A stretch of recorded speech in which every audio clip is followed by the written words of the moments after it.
Hi guys, so on Tuesday night, Lee Anderson and another deputy of the Conservative Party resigned their posts, not as MPs but as chairs.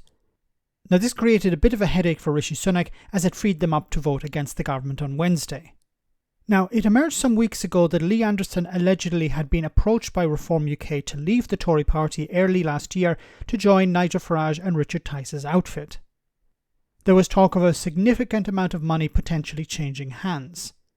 Tice refused to confirm it, but he didn't have to, as it was likely Lee Anderson was looking to promote himself in the Tory party and was trying to use this defection to Reform as leverage. Well, following his resignation as chair, he was asked again if he would join Reform. Have a listen. Richard Tice, the leader of the Reform Party, has said you're now welcome to join the Reform Party, will you?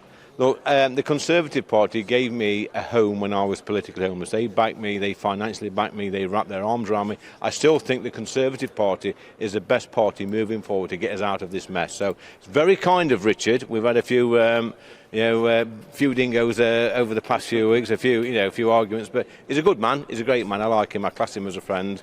But I think, the best way forward to solve this problem is a strong Conservative Party with strong MPs like myself. And you will stand in the next election as a Tory MP? Of course I will. But overall, there's a problem here for Rishi Sunak, because now will you vote against the bill at third reading? Well, there's a lot can happen between now and tomorrow evening, Chris. As you know, you're not going to nail me down, but I'm a man of conviction. I like to think that. We will see what happens over the next 24 hours.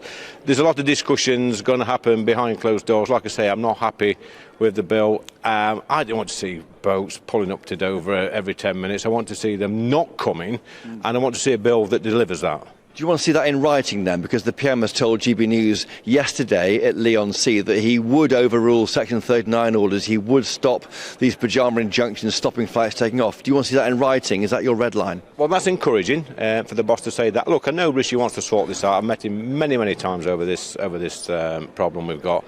He wants to sort it, but I want to see something more substantial, as do the voters in this country. If we get it right, if we get this right, Chopper, Rishi could be the best leader in Europe, because the rest of Europe will follow him.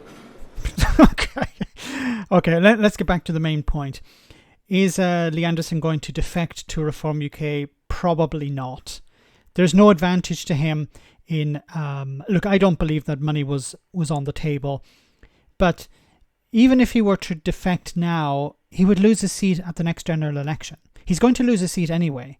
So there's no advantage to him in joining Reform UK, unless they're willing to pay him a huge amount of money. And what's also interesting is GB News, it seems, was the first to interview Lee Anderson after his resignation. Yes, Lee Anderson friendly GB News interviewing Lee Anderson. Anyway, but I don't see Anderson leaving. I don't see him joining Reform. There's no advantage to him in doing so. There would be a bit of an advantage to Reform UK. They'd be able to claim, well, we have 10 MPs or whatever for about 10 minutes. Then they would lose them at the next election. So it'd be a bit pointless.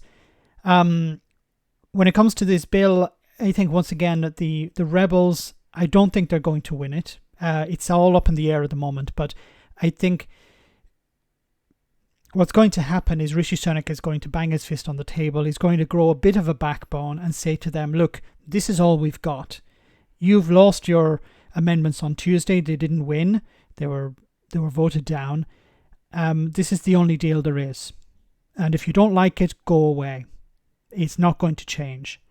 And if you think about the bill itself is absolute crap, because it's breaching international law. The UN has said so.